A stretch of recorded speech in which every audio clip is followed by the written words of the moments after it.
अस्सलाम वालेकुम। 92 पार्ट भी स्टार्ट हो गया। अच्छा जी, ये पेज नंबर 352 पे तशरीफ़ लाएं। अभी हमने पहले सवारियां पूरी करते हुए ये सफ़ा पढ़ लिया था ना जी, फ्रिक 1 का।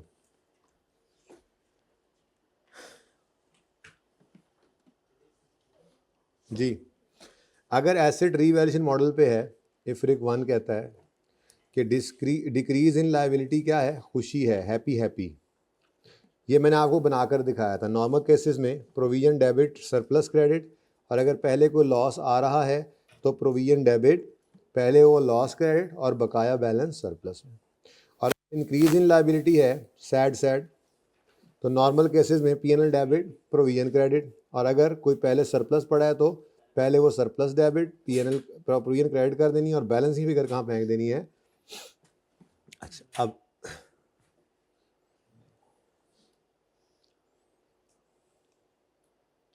अच्छा जी, अब कहता है the change in revaluation surplus arising from change in provision is separately identified and disclosed। Surplus के अंदर चेंज आना, सरप्लस के अंदर due to change in provision. क्या सरप्लस में चेंज आता था प्रोविजन की वजह से? यही तो देख रहे हैं, ये देखें, सरप्लस में चेंज आया due to change in provision, surplus में चेंज आया due to change in provision, surplus में चेंज आया due to change in provision है भाई। तो सरप्लस में जो चेंज आए due to change in provision, उसको सेपरेटली डिस्क्लोज करो आइडेंटिफाई करके। मतलब जब आपने डिस्क्लोजर देना है तो रीवैल्यूएशन सरप्लस का change due to provision change अलग बताना है, और सरप्लस के अंदर चेंज ड्यू टू रीवैल्यूएशन की वजह से जो इसमें चेंज आया वो अलग से बता देना। मतलब अलग लाइन आइटम डाल देना बस, ठीक है, जब डिस्क्लोजर बना रहे होंगे आप। ओके, यानी जैसे ओसीआई के अंदर भी आप लिखते हैं रीवैल्यूएशन सरप्लस का चेंज, तो वो अलग अलग बता दें, ड्यू टू रीवैल्यूएशन, और दूसरी लाइन में अलग ड्यू टू प्रोविजन। ये सरप्लस का चेंज किस वजह से है, ये रीवैल्यूएशन की वजह से है या ये प्रोविजन के चेंज की वजह से है, ठीक है। ओके, अच्छा, उसके बाद कहता है जी, बल्कि मैं यूँ बना भी देता हूँ, हम मूवमेंट इन रीवैल्यूएशन सरप्लस बनाया करते थे, आपको याद होगा, मूवमेंट इन सब नोट के अंदर। वो मूवमेंट इन सरप्लस दरअसल चेंज इन इक्विटी का भी सरप्लस वाला कॉलम ही एक तरह से होता है। तो मूवमेंट इन सरप्लस कह लो या चेंज इन इक्विटी के अंदर रीवैल्यूएशन सरप्लस का कॉलम कह लो, उसके अंदर कैसे मूवमेंट होगी वो ये बताना चाह रहे हैं कि अलग अलग बताओ कि जी ओपनिंग बैलेंस है लेट से, ठीक है, उसके बाद अरोज या एडजस्टेड जो है उसको आपने ऐसे हेडिंग बना के उसके अंदर अलग से बता देना है कि इसमें रीवैल्यूएशन की वजह से कितना चेंज आया है, और प्रोविजन फॉर डीकमीशनिंग की वजह से, डिसमेंटलिंग की वजह से, डीकमीशनिंग की वजह से कितना चेंज आया, ठीक है। तो अगर ये अलग अलग हैं तो अलग अलग बताओ, ठीक है जी। उसके बाद इसका ट्रांसफ़र है, तो ट्रांसफ़र टू रिटेन्ड अर्निंग्स आपको पता आया करता था, वो कट है, याद तो होता है, ठीक है, उसमें तो कोई मसला नहीं है। तो तीसरी चीज़ है जनाब ट्रांसफर्ड टू रिटेन्ड अर्निंग्स, ये माइनस हो जाया करता था, इसमें अलग दिखाने की ज़रूरत नहीं है, उसने सिर्फ ये कहा है जो चेंज है वो अलग से बताओ और क्लोजिंग आ जाएगा।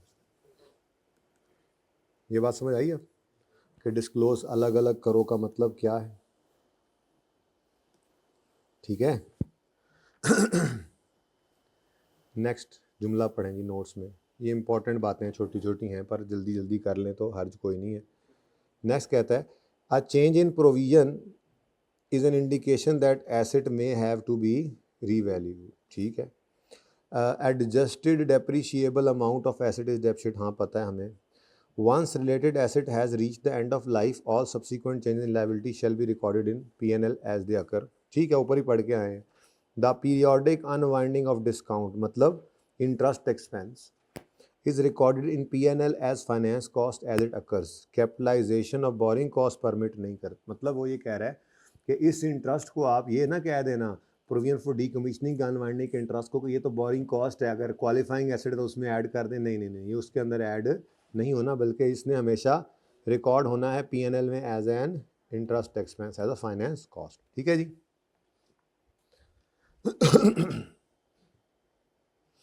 अच्छा नेक्स्ट एग्जाम टिप्स पढ़ लें जी। If in question present value is given then convert it to future value, किया था ऐसे, ठीक है।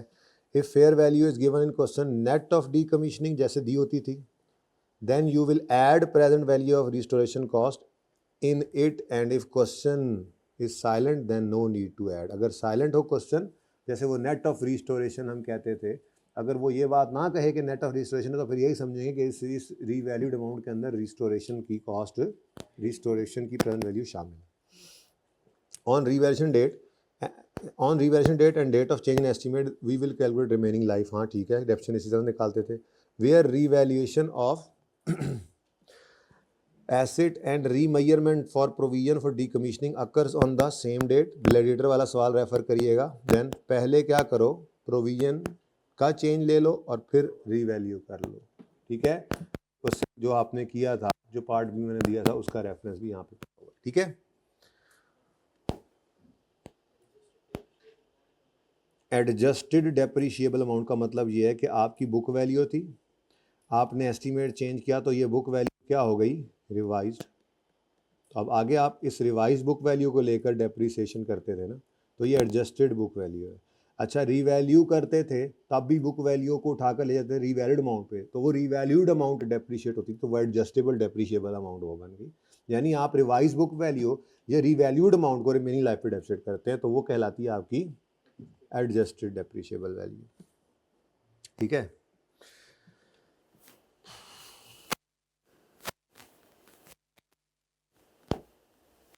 कर लें आज इस हफ्ते में ना, आप मुझे 2 क्लासेस दे दें एक्स्ट्रा, फुल फ्लैज वाली, बड़ी वाली।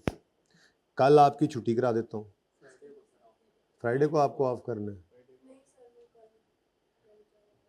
अरे फिर अपलोड तो हो जाता है। नहीं, वो ये कि मैंने FR1 की एक एक्स्ट्रा क्लास करनी है, तो वो जब आप, क्योंकि आप तो मेरे रोज़ के दोस्त हैं ना, तो आपकी बात तो मानना ज़रूरी है। उनको हफ्ते में एक बार बुलाना है, तो वो किसी दिन भी बुला लो, आ जाएंगे। तो आप फिर जुमे को ऑफ करना चाह रहे हैं, ठीक है।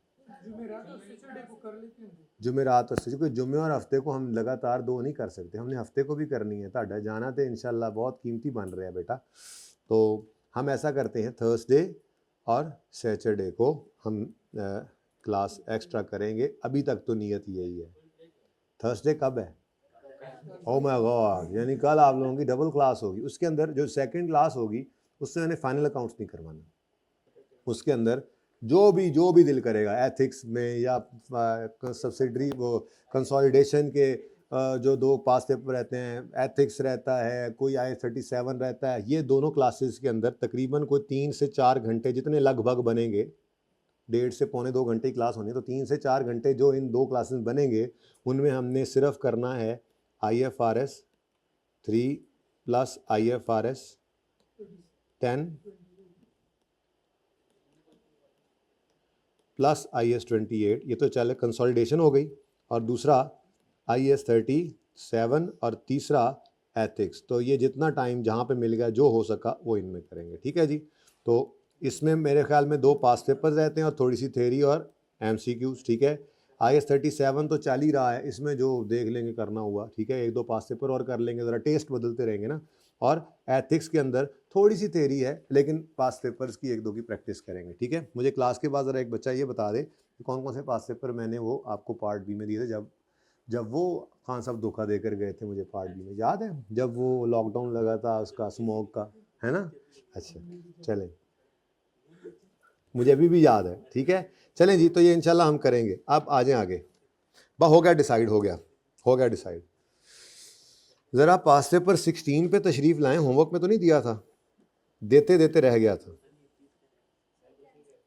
जी। कौन सा? अच्छा दोबारा कर देंगे इंशाल्लाह, ठीक है, लेकिन क्लास के बाद मुझे याद करना।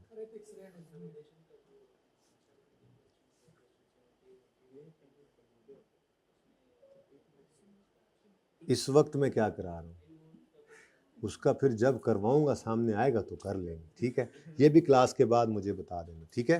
जरा पॉज कीजिएगा भाई। जी बच्चों, ये क्वेश्चन नंबर 16 पे 387 पे ओपन करें, ये कर लें ज़रा। कह रहे हैं जी, prepare journal entries to record above transactions for the year 15 and 16। 10 नंबर का ये सवाल है। सवाल देखते हैं। KL bought a special purpose engineering plant on 1 January 15 at a cost of 1755 inclusive of sales tax of 17 जो कि रिफंडेबल है। एक तो इस पे हमें एतराज़ है, तो सबसे पहला काम क्या करेंगे, इसको एक्सक्लूसिव करना है। ये 1755 जो है इसको आपने कहना है जी, ओ भाई तुम तो 117 पे पड़े हो, तो 1755 डिवाइडेड बाय 117 इंटू 100 1500 मैं लिखी जा रहा हूँ, मिटाई जा रहे हैं। 117 इंटू 100 इज इक्वल टू, ये 1500 कॉस्ट है जो एसेट की कॉस्ट में कैपिटलाइज होनी है। छोटा सा एक कॉन्सेप्ट, आपका बचपन वाला भी टेस्ट हो गया, ठीक है जी। अच्छा अगली बात,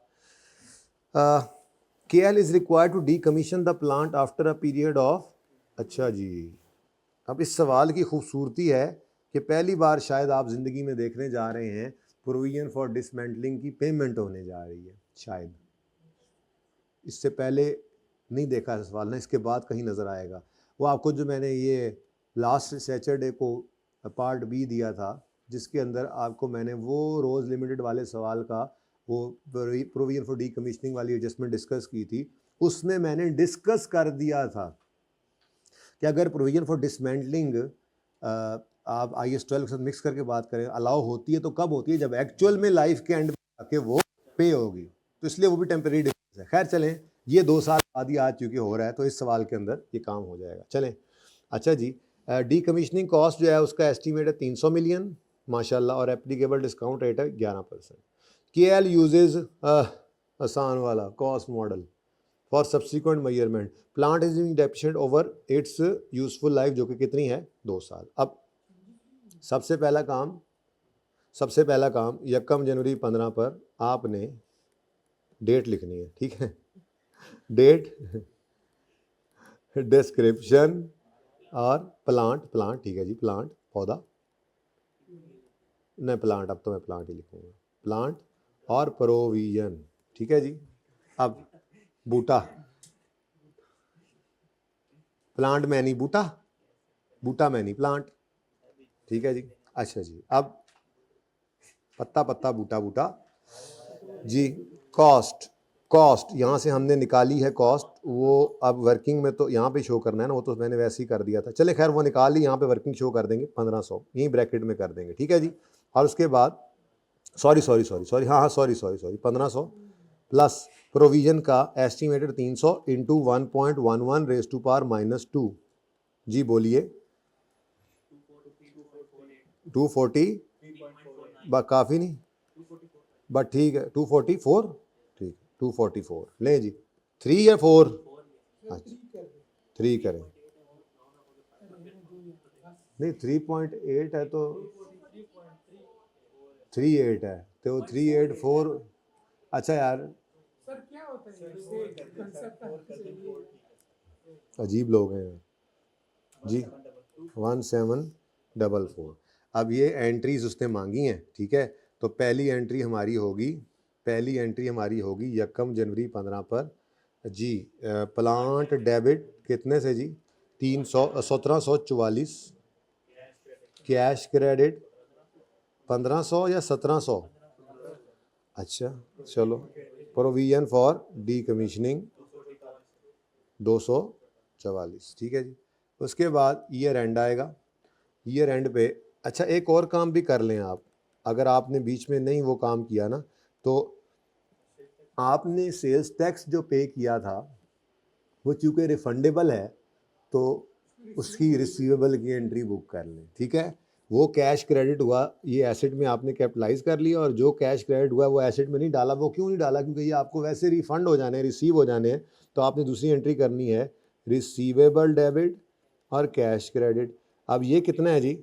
अब ऐसे ही सिंपल ही कर लें, 1755 माइनस, वैसे दूसरा तरीका भी था कि 1755 डिवाइड बाय 117 करके इंटू 17 कर देते। खैर चलें, अब तो ये काम हो गया। कितना? 255। ठीक है जी, तो ये एंट्री भी आपने पास कर लेनी है। और जो ये पर्चे में भूल गए होंगे, एक आधा नंबर रह गया होगा, बाकी तो थोड़े सारे थोड़े कट जाने थे नंबर। ठीक है, बहरहाल क्योंकि उसने जर्नल एंट्रीज मांगी थी तो हमने ये एंट्री भी कर ली। ठीक है जी, चलो। अच्छा, अब जी ये 2 एंट्रीज हो गई। अब आएगा जनाब आपका डेप्रीसिएशन और इंटरेस्ट वाला मामला। ठीक है जी, तो डेप्रीसिएशन की एंट्री करनी आती है आपको। 1744 को डिवाइड बाय 2 करोगे, फिर क्लोजिंग प्रोविजन निकालोगे, इंटरेस्ट की एंट्री होगी। 2 एंट्रीज हो गई हैं, नुक्ते देखो। डेप्रीसिएशन डेबिट, इंटरेस्ट डेबिट, मैं थोड़ी करा रहा हूँ ये entries, interest debit, provision credit. ठीक है, उसके बाद ये 31 दिसंबर 15 आ गया, फिर 31 दिसंबर 16 पे पहुँचे। पहले आपने डेप्शन की एंट्री की, वही वाली सेम फिगर आनी है, फिर प्रोविजन का क्लोजिंग निकाल के आपने अब 31 दिसंबर 16 पर चलते चलते प्रोविजन आपकी पहुंच चुकी होगी पूरा 300 पे। ठीक है, तो इस दिन खड़े होकर प्रोविजन को डेबिट करेंगे।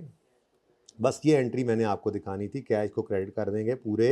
अब आप इंशाल्लाह जब आप पहुंचेंगे 4 एंट्रीज बीच में आपके पड़ेंगी। 15 की डेप्रीसिएशन, 16 की डेप्रीसिएशन, 15 की का इंटरेस्ट, 16 की डेप्रीसिएशन, 16 का इंटरेस्ट। ये मैंने देखो खाने बनाया, यहाँ पे आपने एंट्रीज भर लेनी है। ठीक है, और फिर 31 दिसंबर 16 पर लो मजदूरों पैसे और उखाड़ दो इस प्लांट। पेमेंट कर दी और ये डीकमीशनिंग हो गई, डिसमेंटलिंग हो गई। ओके, ठीक है, चलें और आगे बढ़ें जी। इजी था ना ये सवाल? तो कोई नहीं, कभी मुश्किल भी। अच्छा, जिस अटैम्प्ट के अंदर आपको ये सवाल मुश्किल होता है 37 का, उस अटैम्प्ट में और सवाल भी होते हैं जो निस्बतन आसान भी होते हैं। ठीक है, गम नहीं करना बस। अच्छा, ज़रा टिक तो करते जाएं। 16 ओके है मेरी तरफ से, आपने बस बीच में एंट्रीज जो है वो करनी है तो वो कर लीजिएगा, आपकी तरफ से भी ओके है। ठीक है, 17 हो गया था जी, 18 हो गया था जी। डीकमीशनिंग वाले करीब करीब ही पड़े थे ये, वैसे ये भी 16। चलें अभी देखते हैं, आगे चलते हैं। एक आसान सा सवाल 19 रहता है, आ जाओ। ये मैं पहले ही ओके लिख रहा हूँ। नहीं, डिस्कस तो आपने करना है, मैंने तो सिर्फ आपको डिस्कस करके दे देना है, करना आप नहीं है डिस्कस। और प्लीज़ अब कल देखो, अब सवाल बढ़ जाना है। ओवल वाला सवाल पास पेपर 3 और पास पेपर 20 तो पहले से था। अब जो आज डिस्कस हो जाना है 1037 का, 1 हो, 2 हो, 3 हो, वो आपके होमवर्क में ऐड हो जाएंगे। तो जिन्होंने सुस्ती दिखानी है, एक ही बार मैंने जो है ना, एक ही बार पकड़ना है और फिर मैंने जो खज्जल करना है ना, तो एक मौका मैंने आज दिया है। काफ़ी बच्चों ने लिखा हुआ था माशाल्लाह, अल्लाह उनको पास करे। जिन्होंने नहीं लिखा हुआ था, अल्लाह उनको हिदायत दे, वो भी लिखना शुरू करें, अल्लाह उनको भी पास करे। पास उन्होंने भी होना है इंशाल्लाह, लेकिन पढ़ना शुरू कर दें। ठीक है, पास पेपर देख लेते हैं अभी मैं, फिर आपको बाकायदा लिख के देता हूँ आज की क्लास में। जब क्लास का टाइम ख़त्म होगा ना, उसके बाद 1-2 मिनट लूँगा, उसमें मैं आपको बताऊँगा कौन कौन से कल मैंने चेक करने हैं। पढ़ाते हुए ना पूछो मुझसे। अच्छा जी, डिस्कस करो। ये अगला हो गया है ना? और इसमें कोई मसला तो नहीं है? ये बड़ा ज़बरदस्त सवाल था वैसे। ओए होए होए होए होए, इसको ज़रूर लिखना, इससे बड़ा फ़ायदा होगा जी। कितने बच्चों ने ये वाला लिखा है? कितने बच्चों ने इस वक्त बैठे? देखो अब ये बच्चे पढ़ने वाले माशाल्लाह, अल्लाह तुम लोगों को भी हिदायत दे, तुम्हें भी हिदायत दे। ओ पठानों के पीके से पढ़ने आए हो, ओ अल्लाह तुम्हें हिदायत दे। ओ पढ़ने आए हो, पढ़ने के अलावा सब करते हो। तुमने कल एक भी सवाल ना लिखा हुआ देखना फिर। अच्छा जी, 19 है किया हुआ है, होमवर्क हॉस्टल में रह गया। तुम्हारे पे मुझे अपने बच्चों पे अपने से ज़्यादा एतमाद है। अगर तुमने किया हुआ है तो तुम बस बोलो हाँ किया हुआ, लेकिन अब ये देख लो तुमने किया हुआ। मेरे एतमाद को तोड़ना नहीं कभी। इन दिसंबर 20 वाला जो आखिरी, चलो discuss how each of the above matters should be dealt with in net profit support. अच्छा यार, इसमें ना ये वाला काट दो, मतलब कुछ कर नहीं सकते, देख लेना सोल्यूशन। असल में ना एंडलेस है, अब कहाँ तक जाएं, कहाँ तक जाएं। 1037 पढ़ाऊँ मैं, बीच में IS-20 पढ़ाने लग जाऊँ? छोड़ो यार, बस इसको छोड़ो, बाकी 3 कर लें। अच्छा जी, 2020 वाले साल में कहता है for the purpose of this question assume करो कि टुडे इज 1 फरवरी 21। ठीक है जी, मेहरबानी जी, आपने बताया कि इस दिन यकम फरवरी है। और ये चैप्टर कौन सा है ये तो आपको पता ही है हैं जी, तो इसको तो मिटाओ ना यहाँ से जी। और अच्छा, अब अपनी टाइमलाइन यहाँ बना लें, तो माड़ी चंगी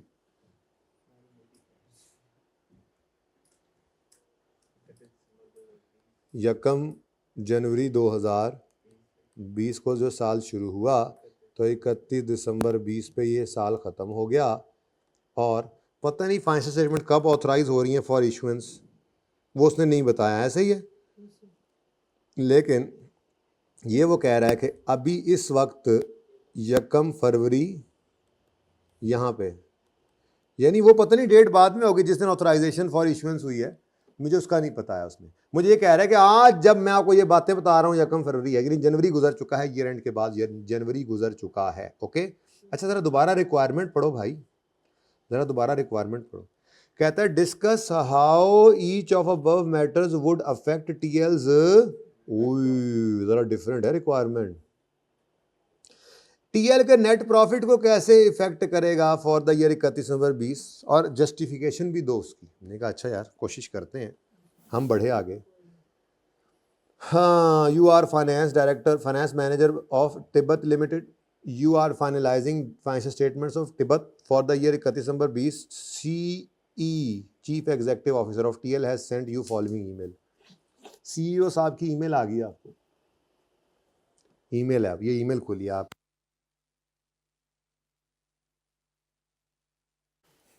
जी माजरत, भाई की जो है ना वो बैटरी खत्म हो गई हैगा, ऐसे सी हो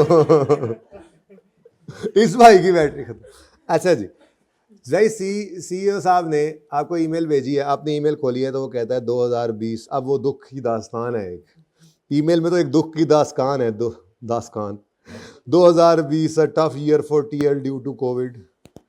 The net profit of TL is expectedly very low as compared to previous years. अब ये दुख की दास्तान चीफ एग्जीक्यूटिव साहब बता रहे हैं कि जी बहुत ही टफ साल गुजरा ये कोविड की वजह से, और पता ही था हमें बहुत लो प्रॉफिट्स हैं इस दफ़ा टीएल के कंपैरिजन प्रीवियस ईयर के। However I have identified following matters which may improve TLs net profit for. अब आप कौन हैं? आप फाइनेंस मैनेजर हैं, सीईओ साहब को क्या पता अकाउंटिंग क्या होती है। बहरहाल उन्होंने अपनी तरफ से अच्छे समझ बूझ वाले आदमी हैं, पर जाहिर सी बात है वो एक प्रोफेशनल चार्टर्ड अकाउंटेंट तो नहीं होंगे, लेकिन समझ बूझ तो रखते हैं। अब उनको IAS 10 की बारीकी के शायद ना पता हो, लेकिन फिर भी उन्होंने बड़े अच्छे पॉइंट्स रेज किए। कहते हैं मेरे पास कुछ ऐसे मैटर्स मेरे सामने आए, मैंने आइडेंटिफाई किए हैं जिससे शायद हमारे प्रॉफिट्स में कुछ बेहतरी आ सके। हमने कहा जी फरमाएं, ईमेल के अंदर ही लिखा हुआ। नंबर 1 ऑन 25 जनवरी, यहाँ कहीं ठीक, ऑन 25 जनवरी क्या हुआ? गवर्नमेंट हैज एनेक्टेड अनाउंस्ड, ओए ये तो मैंने उस दिन कराया था, amendment in income tax law to reduce the rate of income tax for companies by 10% for 3 years including, यानी कि रिट्रोस्पेक्टिवली। ठीक है, तो 25 में खड़े होकर 25 जनवरी को टैक्स रेट में चेंज आया है। ठीक है, और वो कह रहे हैं कि जी इस दिन खड़े होकर रिट्रोस्पेक्टिवली % से टैक्स रेट कम हो गया। अब फौरन दिल में जिन्होंने वो पॉइंट वाली छुट्टी की होगी, या जिन्होंने वो पार्ट भी नहीं लिया होगा जिसमें मैंने ये पढ़ाया है, ठीक है, कि अगर अनाउंसमेंट ईयर एंड के बाद हो रही है तो टैक्स रेट चाहे रिट्रोस्पेक्टिवली भी रिड्यूस किया जा रहा है, आपका ये एडजस्टिंग इवेंट नहीं है। ठीक है, तो इसका मतलब ये हुआ कि ये चूंकि अनाउंसमेंट इस दिन हो रही है, अनाउंसमेंट कह लें या एनेक्टमेंट ऑफ लॉ कह लें। ठीक है, एनेक्टमेंट ऑफ लॉ, जिस दिन लॉ आपका पास हुआ है वो तो 25 जनवरी है, तो इस वजह से इसको हम क्या कहेंगे, ये क्या है, नॉन एडजस्टिंग इवेंट। ठीक है जी, अब आपने यूं लिखना है, चूंकि ये ज़रा डिफरेंट तरह का सवाल है मैं बोल रहा हूँ, पर लिखने फिर भी नहीं दूंगा, लिखना तो आपने खुद ही था, लेकिन इसके बारे में खबरदार किसी ने बूटी लगाने की कोशिश की। अच्छा, होमवर्क तो ये है, वो तो आपको पता है, जो सवाल डिस्कस हो जाएगा वो आपका होमवर्क है बेटा, यहाँ तक के सारे सवाल डिस्कस हो जाएंगे। प्रोविजन का भी नोट बनता है, लेकिन वो बाद में, वो जब इंशाल्लाह ये हफ्ता गुजर ले आराम से, फिर किसी वक्त करेंगे, ठीक है ना, जब सारा ये 37 ऐसे यस हो जाएगा ना, यस, उसके बाद। अच्छा, वैसे तो वो मुझे याद पड़ता है लास्ट टाइम आखिरी क्लासों में करवाया था, जब हम पकड़ते हैं ना IFRS 16 में, यार वो फलां थ्योरी रह गई, चलो आज पढ़ लें, IFRS 16 का फलां पास पेपर रह गया, चलो पढ़ लें, यार वो IAS 12 का फलां MCQ रह गया, चलो आज वो कर लें। वो आखिरी क्लासेस में ना गैप एनालिसिस जब चल रहा होता है, मुझे याद है लास्ट टाइम प्रोविजन उस वक्त करवाया था, लेकिन अब सोच रहा हूँ इस दफ़ा ये जो पार्ट भी चल रहा है, ये लास्ट टाइम में एंड वाला जो काम था वही तो साथ साथ कर रहे हैं, ताकि एंड पे फिर ये वाला बोझ अलग से ना पड़े, तो इंशाल्लाह साथ ही कर देंगे अगले वीक में। चलें, खैर, हैवी टॉपिक्स कौन से, मतलब सारा FAR 2 ही हैवी है जी बेटा। जो काम कर रहे हैं इंशाल्लाह, जाहिर है मैंने असल में ना इस दफ़ा भी अभी तक रीसेंट अटैम्प्ट को नहीं छेड़ा है, तो लास्ट टाइम भी मैंने रीसेंट अटैम्प्ट के सवाल जो है वो करवाए थे, तो वही एंड पे 1-2 दिन में कर लेंगे, तो हैवी टॉपिक खुद ही डिस्कस हो जाएंगे जब पास पेपर हो जाए जी। पूरी तस्वीर मैं कैसे बनाऊंगा, 115 लेक्चर्स जिसमें बहुत सारे पार्ट भी थे, उसको एक दिन में। अच्छा जी, अच्छा जी, अच्छा जी, अच्छा जी। हम ये कहेंगे इधर देखो, हम ये कहेंगे कि the enactment of reduced tax rate will not affect TL's net profit as the announcement or enactment of law was made after year end, so it is a condition that arose after reporting date and it is a non-adjusting event, ठीक है। however, अभी भी ये नहीं कहना कि ये material है या नहीं है, यही कहना है however if material shall be disclosed in notes to the financial statements। नहीं, उसने ये तो नहीं कहा, अच्छा कहा है discussion on disclosure requirement is not required, ठीक है। अच्छा ज़रा देखें फिर उसने क्या लिखा है, अगर वो कितने नस गए हैं। ये जो जुमला मैंने बोला, देखें ये लिखा है या नहीं लिखा, करीब करीब ये लिखा है, कौन सा पेज है। एक तो आप लोग बड़ी तेज़ी से पहुंच जाते हैं, मैं बड़ी मुश्किल से पहुंचता हूँ। 407 reduction income tax rate after year end is a non-adjusting event as it was enacted after reporting date, so it would not affect profit, ठीक है जी। ये तो बहुत ही माशाल्लाह से शॉर्ट, ठीक है, चलो अच्छी बात, कोई बात नहीं, हम इससे ज़्यादा ही लिख रहे हैं ना, ज़्यादा लिखने पे कोई गुनाह तो नहीं है। ये था, ओके, नेक्स्ट, लो जी जी।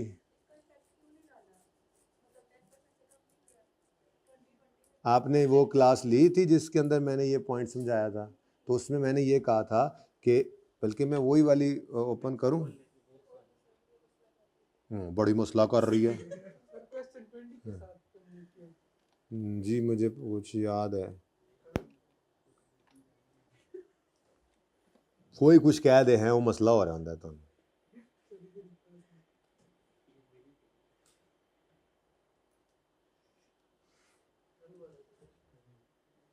लो जाओ यार, मैनू पता है मैं कितने रखे है देखो, ये देखो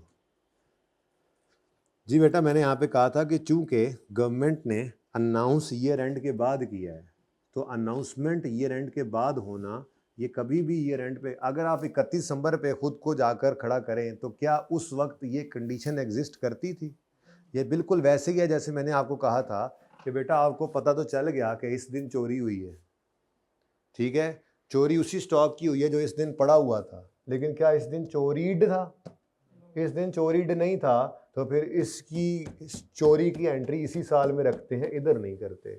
तो ऐसे ही वहाँ पर टैक्स रेट चेंज हो गया। अब ये हुआ क्या, हमने प्रोविजन बुक करनी है 30 के हिसाब से, अगले साल जाएंगे तो आपको अंडर ओवर प्रोविजन का मसला याद है, तो बस वही नहीं याद है ना, आगे जाकर आप कहेंगे वो आप 30% के हिसाब से टैक्स रेट कैलकुलेट करके गए होंगे, तो हुकूमत वाले कहेंगे नहीं यार ये तो घाटेगा, होड़ ਵਧਾਓ, तो ਵਧाएंगे तो आप अंडर प्रोविजन करके गए थे, वो बढ़ा लेंगे CTE prior debit, CTP credit. और अगर आपका ये वाला केस बन जाता है जिसमें आपका ये मामला था, तो आपका लॉस है, तो क्या करें। IAS 10 कहता है कि जो अनाउंसमेंट आफ्टर ईयर एंड हुई है, जो law enact after year and हुआ है, तो वो एडजस्टिंग इवेंट नहीं है, डिस्क्लोज बेशक कर दें आप उसको, लेकिन उसको एडजस्टिंग इवेंट कह के उसकी एप्लीकेशन नहीं कर सकते।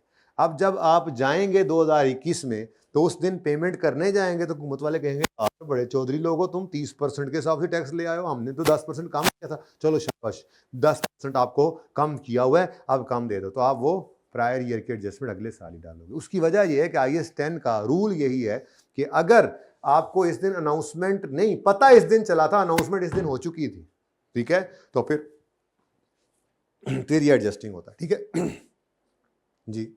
अब पूछो। अगर यहां पता लग जाता भाई तो फिर तो वही बात है, चोरी यहां हो गई तो पता यहां बेशक चला है, चोरी तो हो चुकी थी ना। 31 दिसंबर पे खड़े होकर देखेंगे क्या ये कंडीशन एग्जिस्ट करती थी या अरोज हुई है आफ्टर ईयर एंड। अगर एग्जिस्ट करती थी तो एडजस्टिंग, अगर अरोज हुई है आफ्टर ईयर एंड तो फिर नॉन एडजस्टिंग, ठीक है। ये मसला कर रहा है। 2 टाइम वेस्ट करना। ओ यार आज बहुत जल्दी टाइम निकला है उस्ताद जी। Exchange rate has risen from 150 per US dollar on 31 December to 162 per US dollar. किस दिन नहीं 31 दिसंबर पे तो 150 था, उठकर चला गया 162 पे। किस दिन? ये कह तो रहा है कि इस दिन सब कुछ ये इस दिन हो रहा है, मैं इस दिन खड़ा हूं और इस दिन बता रहा है वो कि ईयर एंड पर जो 150 रुपए का $1 था वो राइज होकर 162 पे पहुंच गया। और टीएल के बड़े सिग्निफिकेंट रिसीवेबल्स हैं due to export sales US dollars में। अब फायदा हो रहा है, फायदा तो हो रहा है, डेटर्स बढ़ेंगे और फेयर वैल्यू ये एक्सचेंज गेन आएगा। लेकिन ये स्पेशल केस है, ईयर एंड पे तो इसको ट्रांसलेट करना है।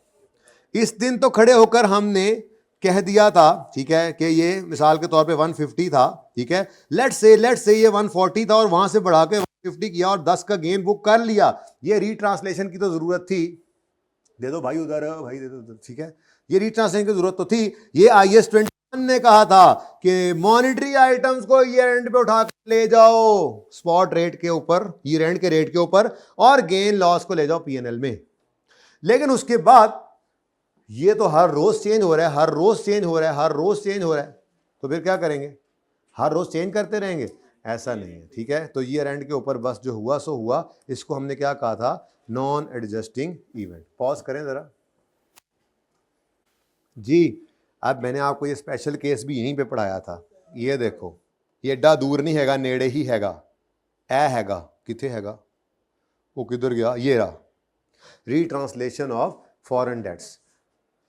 ईयर एंड पे इसको उठाकर ले आना है, IAS 21 ने कहा। लेकिन उसके बाद चाहे ये जितना मर्जी बढ़ता रहे, ये नॉन एडजस्टिंग इवेंट है, हाँ डिस्क्लोज कर देना इस मटेरियल, ठीक है। अब यहाँ पे क्या कहेंगे जी? ये IAS 10 का सवाल है, बस की बात है ना, सरप्राइज दिया इस अटेम्प्ट ने, इसने IAS 10 का सवाल बना द एक्सचेंज रेट। अच्छा अब इसके बारे में लिख लोगे अब कि ये फैक्ट अंग्रेजी में लिखना जरा, अंग्रेजी मारना जरा कि ये फैक्ट क्यों नहीं करेगा, क्योंकि ये रीट्रांसलेशन सिर्फ ईयर एंड पे IAS 21 की रिक्वायर्ड। अपने तरफ से पूरी बात लिखना, कोई बात नहीं, खैर है 2 नंबर के लिए आप 1 मिनट भी लिखेंगे तो ज़्यादा लिख लेंगे उससे, उसकी बात बाद में देखनी है, कम से कम वो तो लिखा हुआ है।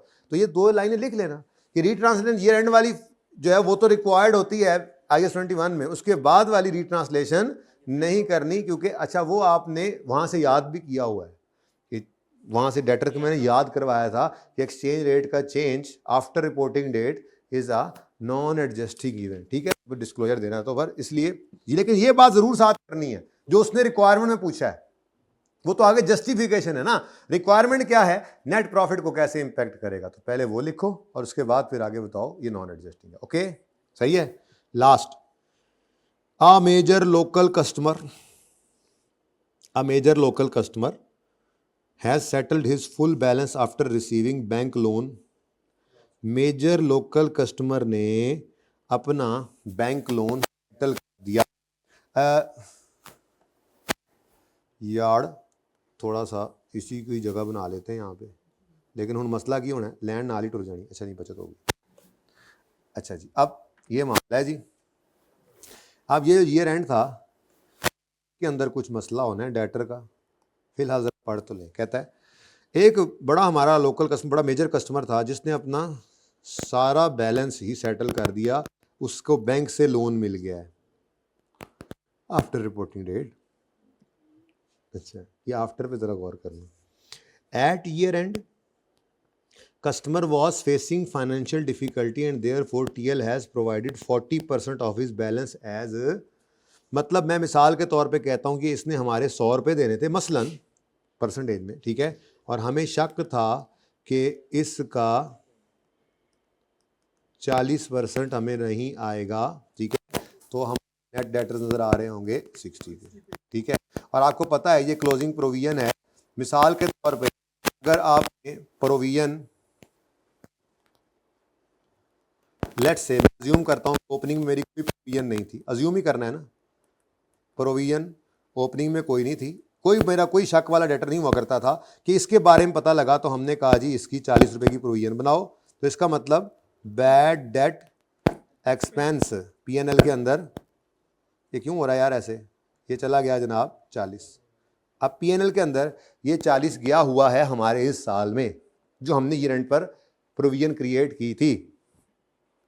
अब उसने ईयर एंड के बाद पैसे सारे ही दे दिए, पूरा ही 100 दे दिया, लो भाई प्रोविजन रिवर्स कर दो, प्रोविजन रिवर्स कर दो।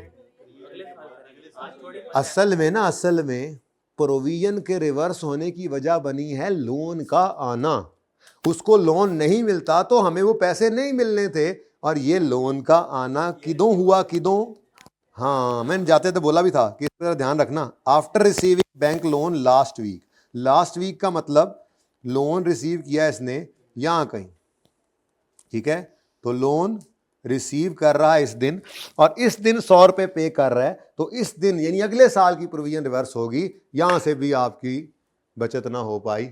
आपने कहना है कि टीएल का प्रॉफिट इस वजह से भी नहीं छिड़ेगा क्योंकि प्रोविजन का reversal due to receipt of loan है जो कि आफ्टर ईयर एंड है, और ये एक नॉन एडजस्टिंग इवेंट है, ठीक है। ये रीपेमेंट कैसे हुई, लोन के आने के, और लोन का आना क्या हो चुका था ईयर एंड तक, नहीं। सर ये लोन उसके कस्टमर को मिला है, तो ये हमारे लिए किस तरह वो event? बेटा ये देखो ना, ये हमारा शक वाला डेटर था ना, जी सर।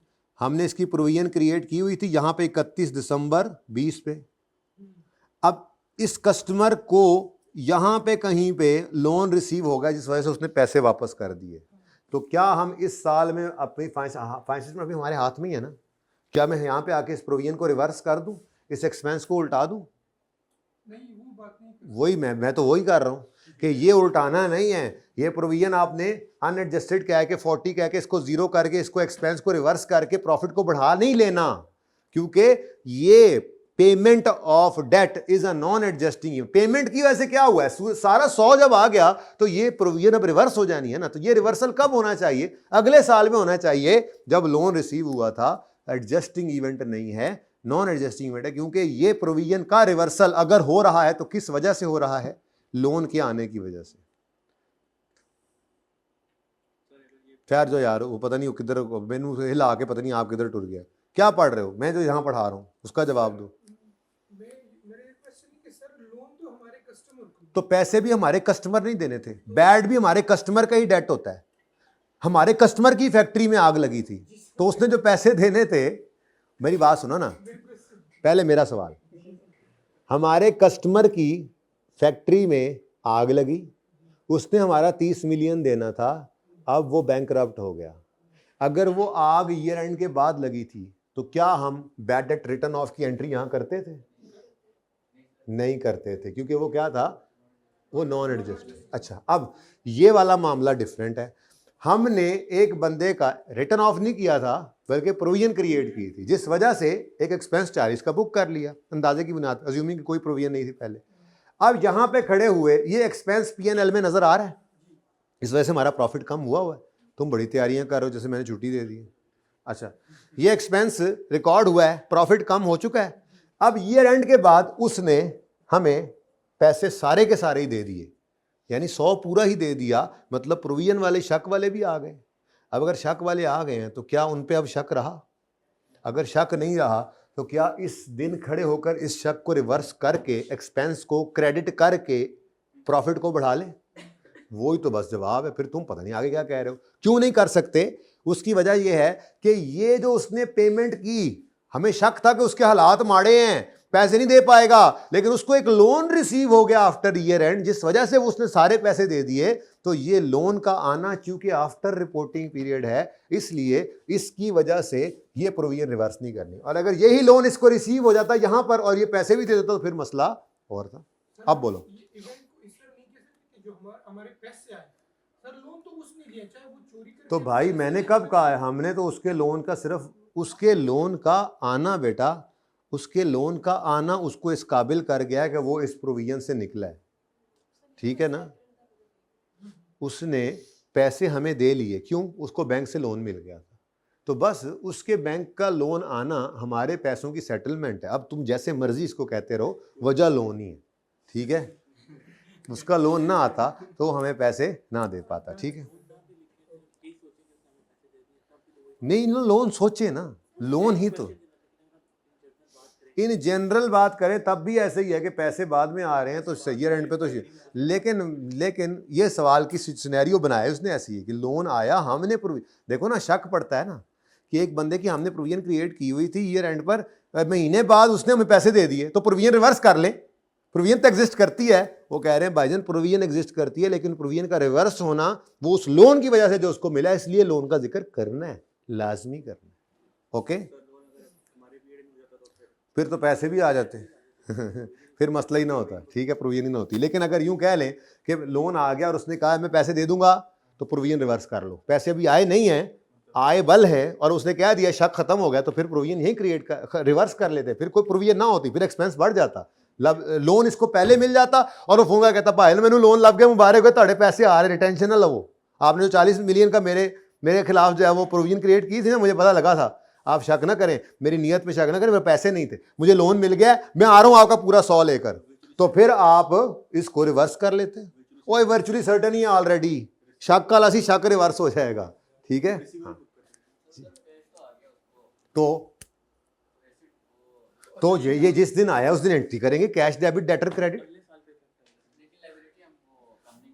कौन सी liability? Provision is not a liability. अगले साल का एंड आएगा, अगले साल अगर इसी की बात करें प्रोविजन की, तो अगले साल का स्टार्ट प्रोविजन से होगा 40 से। अब इसके सारे पैसे आ गए तो कोई शक नहीं रहेगा, तो ये हो जाएगा, और ये प्रोविजन अगले साल जाके रिवर्स हो जाएगी, ठीक है। ये पीएनएल के अंदर, और ये बैड डेट की रिवीजन में करवाया था मैंने, ठीक है, कि अगले साल एक बंदे का प्रोविजन के अंदर अगर हमारा शक खत्म हो जाएगा तो प्रोविजन रिवर्स हो जाएगी, बस, ठीक है।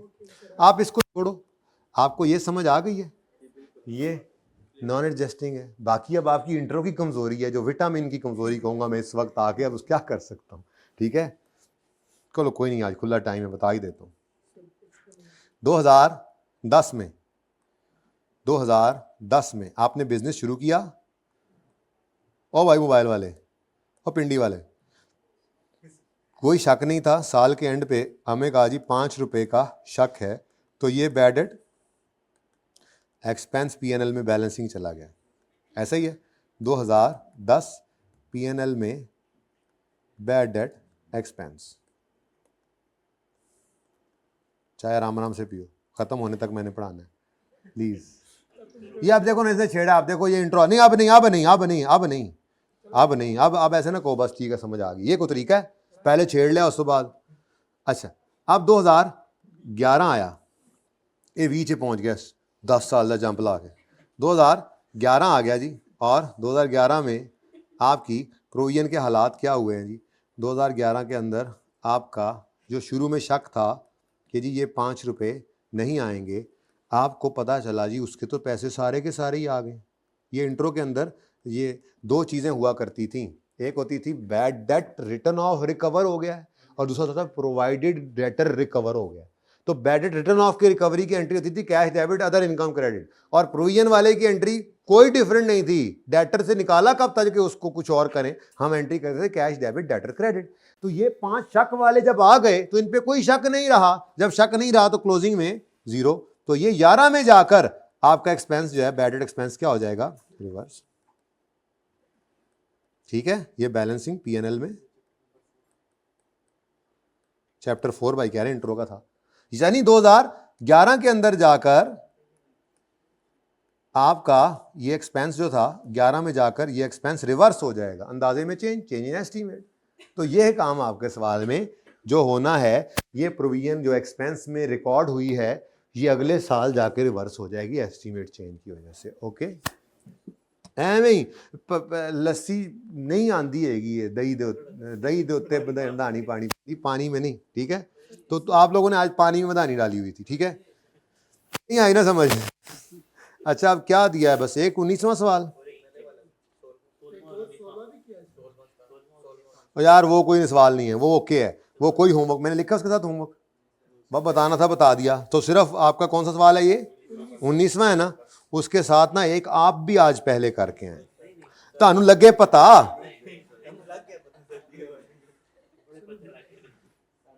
अच्छा, एक तो बहुत ही हैवी सवाल है ना, अब ये मैंने इंशाल्लाह कल कराना है। ओए होए होए होए ओए होए बहुत सारे, ओए होए होए, ये मैंने कराना है, ये मैंने करा दिया है। ओके कर दूं, कोई पार्ट बचा तो नहीं इसका? इसके नीचे क्या छुपा हुआ है?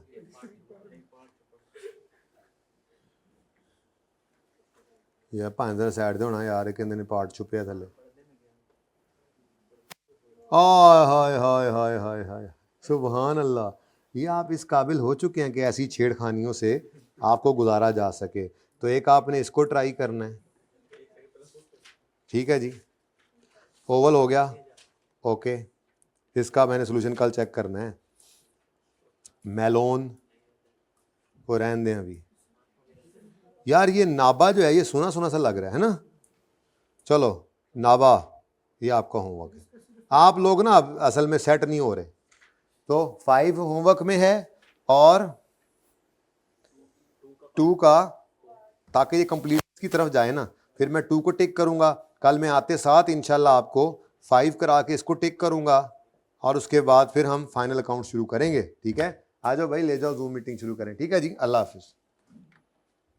अच्छा बच्चों, आप लोगों को चूंकि अब मैंने एथिक्स दोबारा कराना है, आप भूल ना गए हों, 45B और 45C आपको मिले थे। एथिक्स के प्रिंसिपल्स और थ्रेड्स मैंने पढ़ाए थे बी के अंदर, और सी में एक पास पेपर 5 मैंने डिस्कस किया था। ये वाला लेक्चर आपने, मैं लिंक दोबारा, ये इसका लेक्चर नोट कर लें, 45B और सी का लिंक इनको दोबारा भेजें। ये लेक्चर आप क्विकली ले लीजिएगा, उसके बाद फिर एथिक्स को कंप्लीट करेंगे, ठीक है ना। ये वो पार्ट बी हैं ढेर सारे जो मैं आपको करवाया करता था किसी ज़माने में, यानी हम शुरू से ही इस काम में लगे हुए हैं, इसलिए आप लोगों ने ज़्यादा चूँ चरा नहीं की, ठीक है। ओके जी, अल्लाह हाफिज़।